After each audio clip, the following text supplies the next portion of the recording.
Welcome to Penrose Learning, where we make understanding easy. In this video, I will show you how to reset your Audi A3 service light. First, make sure your car's ignition is turned on, but the engine remains off. This is a crucial starting point, as it powers up the necessary systems without engaging the engine, setting the stage for the next steps in the reset process. Next, locate the menu button on your central console and press it to bring up the main display. From there, use the control dial to scroll and select the car or systems option, depending on your specific model. Once inside, find and choose Service and Control, then proceed to Service Intervals to access the reset options. Now, within the Service Intervals menu, you will see an option to reset oil change interval. Select this option. The system will then ask you to confirm your choice.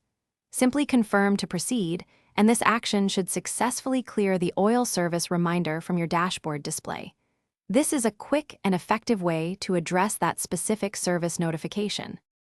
To finalize the process, turn off your car's ignition completely, then restart the engine to confirm the service light has been successfully reset. Keep in mind that while the oil change light is often resettable this way, some inspection due lights might require a specialized diagnostic tool. Always refer to your Audi A3 owner's manual for the most accurate and detailed instructions for your specific model. Thanks for watching. If this was helpful, leave a like and consider subscribing. See you next time.